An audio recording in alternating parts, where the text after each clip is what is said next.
They are the tennis equivalent of Vince Vaughn and Owen Wilson. Together, David Holiner and Chris Camillone crashed the NCAA tournament, then almost ended up winning the whole thing. We now welcome in the All-American duo from the University of Texas and the national runners-up. We got Chris and we got David. Chris, let's start with you, though.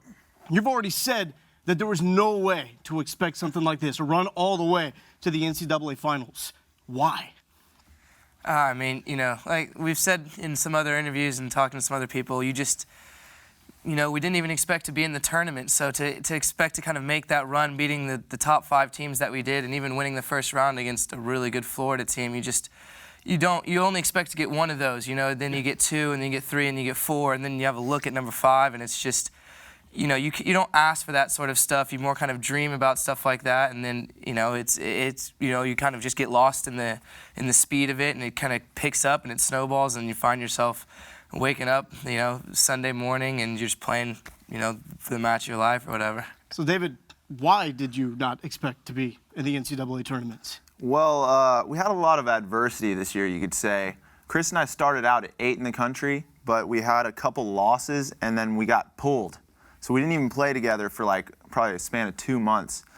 So we had no idea that we were going to be called up to go play, but somehow through the grace of God, we got elected to go, and we made the most of our opportunity. Well, Chris, you talked about it, snowballing, those 3 straight wins against top 5 opponents to get you into the finals. At what point did you realize and start to say, wait a second, this is starting to become something special? Well, it was something special after we beat Tennessee and we became All-Americans. At that point, we would have left. We could have been cool with that. And like I said before, we actually stole the match against Florida. So even then, we're like, all right, something's maybe going on here. And then you start playing in the quarters against Georgia and the semis against Ole Miss, and then we actually tried to keep our awareness at a pretty low level. We wanted to kind of just be blindly going through it and just kind of going after it, playing with this underdog mentality, and so. But it definitely hits you after the Tennessee match, at least for me, becoming an All-American, because that's just a milestone that I never really thought I would even get a chance to play for. And then an actual, to be able to achieve it is just, something just way far out of my comprehension. Well, you said after you beat Tennessee, it's like you can just go home at that point. Right. Someone from your family, very important, ended up going home unexpectedly in the NCAA tournament. What was going on with your mom? Well, she gets into the match, you could say, and sometimes she can't handle it. It's a lot. It's a lot to handle. And we played Georgia in the quarters, and it was 1-1 in the third set. I see my mom, and then suddenly we win the match. I don't see her anymore. But I'm not thinking about it. I hug my dad. I'm like, all right, great to see you. I go to dinner. And I'm like, wait, where's my mom? So I text her, where are you? She says, I'm in Chicago. I'm going home to Dallas. I can't handle this anymore. Good luck. I love you.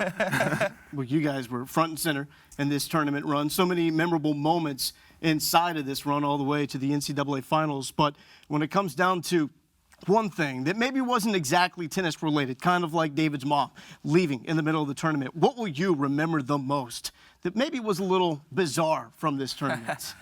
Yeah, in terms of something that had nothing to do with on the court, it would probably be our volunteer assistant, Alex Rafi. After we beat Ole Miss in the semis, he was really excited to the point of kind of like a semi-rage, and he was just pumped up to the point we win the match and we shake hands with our opponents, and he ends up almost tackling, Dave. In a blackout. And just he's just raging. Psycho. I get back to the car and I'm like, I'm talking to him like, this is pretty cool. We're in the finals right now, and he takes.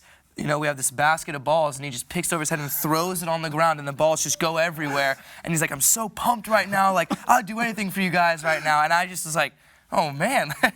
So we had, that was a good emotional investment from our volunteer assistant. That's one thing I definitely won't forget, because it's so unexpected. Alex is a guy that's our age, but, you don't expect him to go crazy like that. So you talk about all the emotions that are involved, very tight 3-set match when it comes to that national championship. At one point, you go inside, still win that first set, and then it comes down to a very tight game in the third set. Virginia ends up winning. What was the emotion like immediately when this was over? It was rough. I mean, we just dropped our rackets kind of in disbelief. Can't really describe it. Chris and I went and hugged each other. We were I don't know. It's I guess it's it's obviously disappointing for sure, because you want to win and you're right there, and it's 6-4 in the third, and could it really be any closer than that? And you're facing a team that might as well be considered the 1 seed. They could have been. They barely lost a match this year either. But it's kind of I've used the word a lot throughout the week. It's kind of euphoric. It's everything kind of culminating and coming to an end. And for me especially, because I'm done with my eligibility, and it was just. It was a relief, it was exhausted, and it was incredible, and in both senses of the word, incredibly disappointing, but incredibly exciting and emotional, and it just all kind of, and then it was just finally done, and it's just like it just kind of just rushes out of you, and I'll have pictures of me just sitting on the ground, just overwhelmed with emotion and physically pretty drained as well. What helped you put this in perspective? Was it someone in particular that you had a conversation with? At the end, we have a bunch of text messages. We're in a bunch of random groups with, our trainers or, even other coaches. Actually, the golf assistant was texting us, and but I think it was our assistant. He said, he told me to in a group with Dave, keep your head up. You guys made Texas history, and you don't think of it like that. And Dave and I, when we got back last night, were really disappointed. We still, it's hard to get that out of your head, being so close. But that was obviously an incredibly nice thing for a coach to say to their player. And as much as you can kind of have a sense of awareness, it was really cool to be like, maybe we did. I mean, we put together a pretty incredible run, and not many people can say that they've done anything like that. And I'm glad I got to end it that way. And I thought that alone, saying you made Texas history, was, very, awe-inspiring in a way. So this was a relationship that developed, culminated over 3 years to this run to the NCAA finals. Next season, though, David, you're looking for a new doubles partner. What is that going to be like to go out there, try to do something like this without Chris? It's going to be very tough. Chris is, one of the most talented guys in college tennis, if you ask anyone. This guy's got the best volleys and hands that probably anyone's seen in a while. So it's going to be very tough. But I think we kind of have an advantage because now that I've been here and done this with Chris, I kind of know what it takes to beat these top teams. So I feel like, I don't know, hopefully whoever I play with, we can use that same mentality, and it'll help us really, keep it rolling.